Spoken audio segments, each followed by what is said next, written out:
Well, I promised to make this video a little bit ago, but I just haven't been able to get around to doing it. It's on the Jeep Patriot lights on the roof of the Cayenne, and how I mounted them.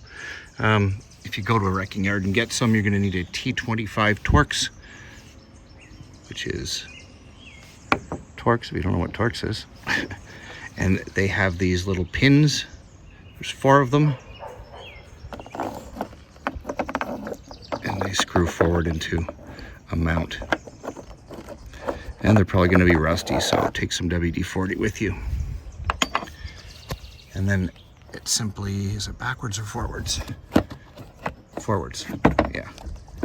So it slides forwards and then up. I've got the 2 off the other side. There's 4 of them all together. Come on, you. There we go. So let me get this out of the way. Sorry, I didn't tripod this because I didn't think I would need to. Hold on 1 second. Come on, roof rail, do your job. Okay.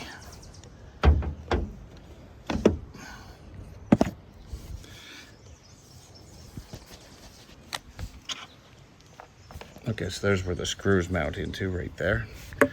They go down. Oops. Why can't I see this? They go down and bolt in. But they go through this hole and into the metal clip on the back of the front. Right there. Into the blind clip there. So that's just mounted with, I believe, T10 metric screws, M10 metric screws in the original bolt holes that we're bolting it onto the Jeep. 1, 2, I used that one as a ground for the whole thing. 3, and I believe 6, 3 on the other side, so there's 6. And the wiring, that's the original Jeep wiring, just 1 wire because all these are connected, goes down in, and I hooked it up to the console above the center console. I'll show you that in 2 seconds, but it's just 1 switch and 1 wire for the whole thing since it's grounded to the body. This is about, oh, let me grab a tape measure. It looks like about 1 inch, but let me grab a tape measure. Okay, so the measurements are from the back, it's about 4 inches into the gutter rail on each side. So this body molding, this is a Cayenne 955. Just over 4, so 4 1/4. And then at the front, at the edge, what's that, 1 3/4 inches, and in the middle about 1 inch. Myself, I would mount it back the tiniest bit further to keep glare off the windshield, because there is a bit of glare on the windshield, but you have to be careful because there is a, inside your sunroof, there is a track, and there's a bit of wiring up there, but there's a track in here where the sunroof drains into. There's like a little tray, so you can't move it back too far. And don't just caulk around the screws when you put the thing back. I use blind bolts in here, nutserts. Back in a second, I'll show you what a nutsert is. Okay, so this is a rivet nut gun, and it takes, basically you drill a hole. And where are the M10s? Approximately, I think these are M10s.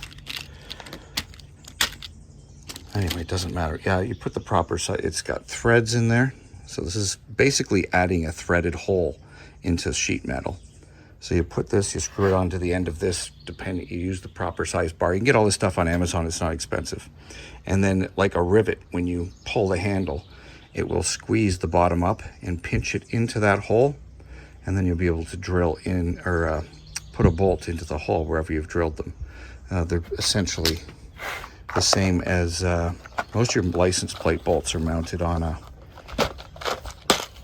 to the rear trunk of your car or the back of your car with a nutsert or riv nut or rivet nut. Depends what people want to call them. And that's it. And then bolted it on, ran the wiring inside. I'll show you that in 2 seconds. I'm not going to take the console off because it's old plastic and it's always brittle. That the more times you take it off, the more chance of wrecking it. But Inside the console here, once you take it off, there's two bolts in there, 2 screws.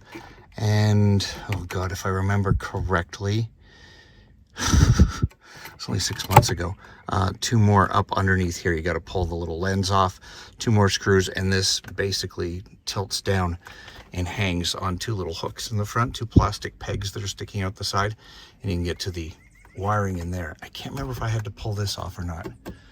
Ugh, I may have had to pull these little covers off. I think I did. I think these popped off. I work on so many projects, I can't remember from one day to the next, unfortunately.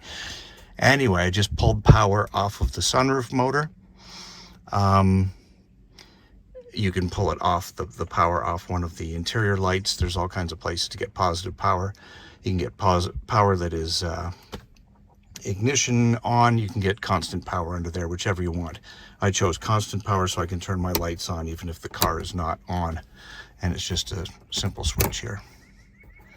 As you can see, the car's not running and it's lit up. Okay, and that's about it. It's pretty simple. Just don't drill too deep. You're only going through sheet metal, so it's like, what, 1 millimeter thick, and then you put your little rivet nut in there, tighten it up, and I caulked only around the nuts where the bolts went through.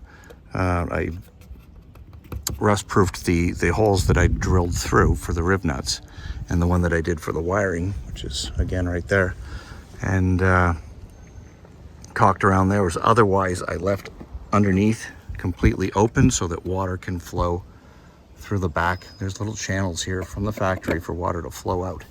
So if water or anything gets up there, the water will flow out and down the front. That's why there's little channels in it. And that's basically it. Like I said, I gave you the measurements already, but I would probably move this back. I think you can get away with probably another inch backwards before you're going to hit this channel. But open it. If you don't have a sunroof, you're golden.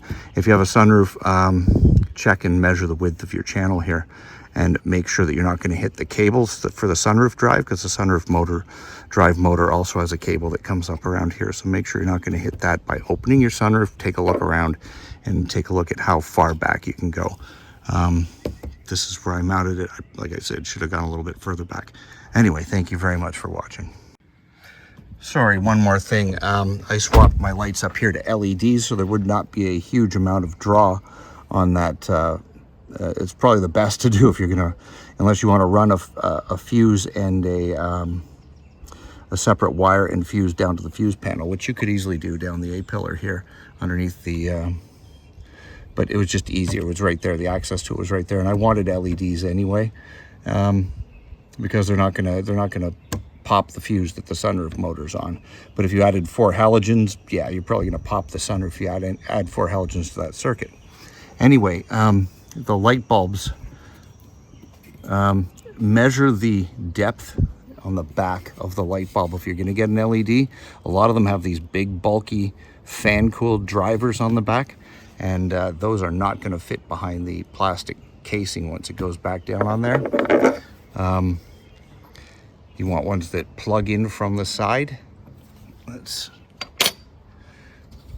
show you one.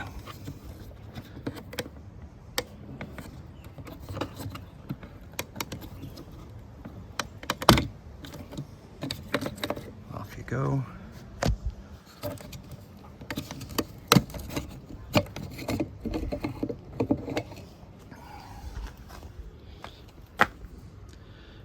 Remember if this is an H1. I don't remember what it is. I don't remember the number.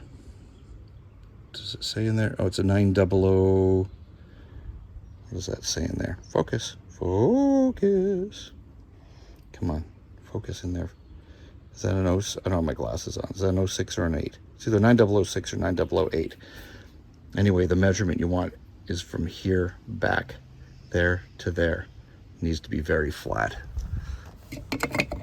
or else it will not fit underneath the back cover, and it can't plug in from the back, has to plug in from the side. Other than that, hopefully that's all I have. I think that's all the explanation you need. Anyway, thank you for watching.